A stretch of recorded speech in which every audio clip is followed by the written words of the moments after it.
Students of class 9 Hindi और English medium SST देखिए page number 46 पर।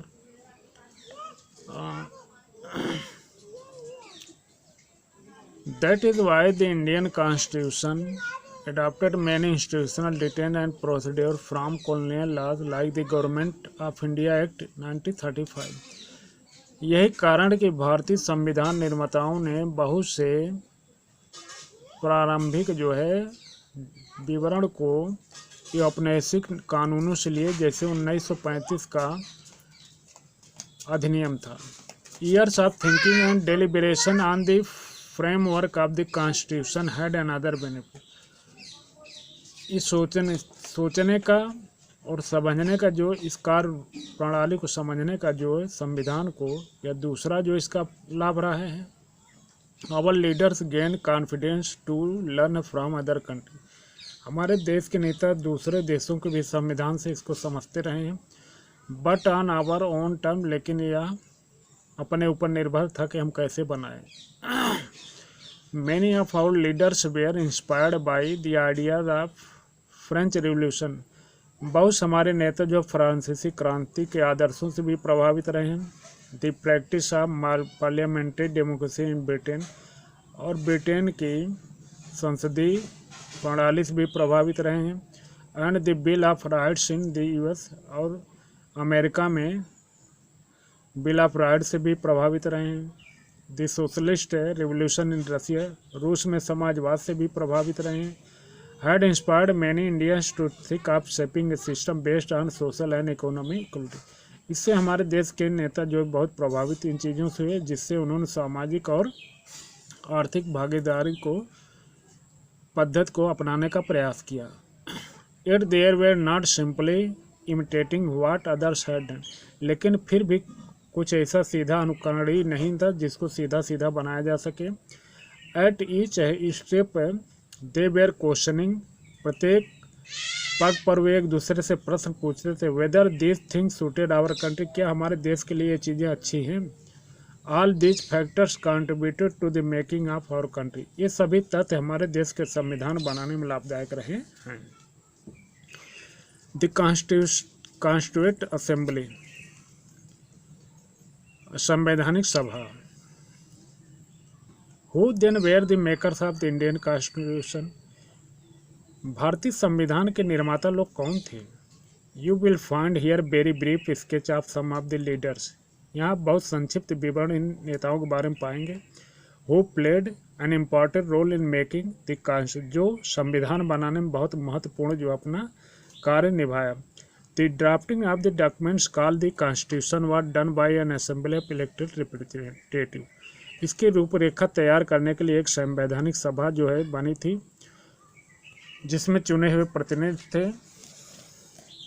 कॉल्ड द कॉन्स्टिट्यूएंट असेंबली, जिसको संवैधानिक सभा कहते थे। Elections to the constituent assembly were held in July 1946, और जुलाई 1946 में संवैधानिक सभा चुनी गई थी।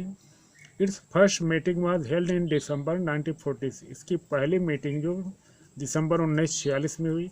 Soon after the country was divided into India Pakistan, जल्द ही देश भारत पाकिस्तान के रूप में बढ़ गया। The Constituent Assembly was also divided into the Constituent Assembly, संवैधानिक सभा भी, यह भी संवैधानिक सभा भारत के रूप में बढ़ गई। एंड दैट ऑफ पाकिस्तान, जो पाकिस्तान है। The Constituent Assembly that wrote the Indian Constitution had 299 members। भारतीय संवैधानिक सभा लिखी है, यह भारतीय संविधान के लिए 299 सदस्य थे। The Assembly adopted the Constitution on 26 नवंबर 1949, और यह सभा 26 नवंबर 1949 को अपना संविधान दी। But it came into effect on 26 January 1950, लेकिन यह प्रकाश में 26 जनवरी 1950 में आया। To mark this day we celebrate January 26 as Republic Day every year, इसी दिन से हम 26 जनवरी को गणतंत्र दिवस के रूप में मनाते हैं। Why should we accept the constitution made by this assembly more than 50 years ago? अब सवाल ये उठता कि हम 50 साल पहले इस संवैधानिक सभा द्वारा बनाए संविधान क्यों स्वीकार करना चाहिए। We have already noted one reason above. हमारे पास इसके लिए एक उपयुक्त कारण भी है। The Constitution does not reflect the view of the member alone. संविधान अकेले इन सदस्यों के ऊपर जो है इंगित नहीं करता है। It expresses a broad consensus of its time. यह अपने समय के एक बहुत बड़ा जो है भावना भी व्यक्त करता है। Many countries of the world have had to rewrite their constitution afresh. बहुत से देश अपना संविधान फिर से लिख चुके हैं because the basic rules were not accepted to all major social groups or political parties. क्योंकि जो मौलिक कानून बने हैं उनको सभी सामाजिक समूह या राजनीतिक पार्टियां स्वीकार नहीं करती हैं। इन सम अदर कंट्रीज, कुछ अन्य देशों में the constitution exist as a mere piece of paper, कुछ देशों में संविधान तो केवल एक कागज का टुकड़ा मात्र रह चुका है। नो वन एक्चुअली फॉलो, कोई भी वास्तव में इसका फॉलो नहीं करता है। The experience of our constitution is different, लेकिन संविधान का अनुभव हमारा अलग है। Over the last half a century, लगभग आधी शताब्दी से several groups have question some provision of the constitution, लगभग आधी शताब्दी से कई समूह जो है इसके आधे प्राविधानों पर जो है सवाल उठाए। But no large social group और political party has ever question the legitimacy of the constitution itself, लेकिन कोई भी सामाजिक समूह या राजनीतिक पार्टी इसके जो है संवैधानिक दशक ऊपर जो है सवाल नहीं खड़ा किया। This is an unusual achievement for any constitution, यही भी किसी संविधान के लिए सबसे असामान्य उपलब्धि है। The second reason for accepting the constitution is that the constitution assembly represent the people of India. दूसरा सबसे बड़ा कारण यह है कि संविधान जो है यह संवैधानिक असेंबलियों को भी भारत में एक्सेप्ट कर स्वीकार करती है। Represented the people of India, जिनमें भारत के लोगों को प्रदर्शित किया जाता है।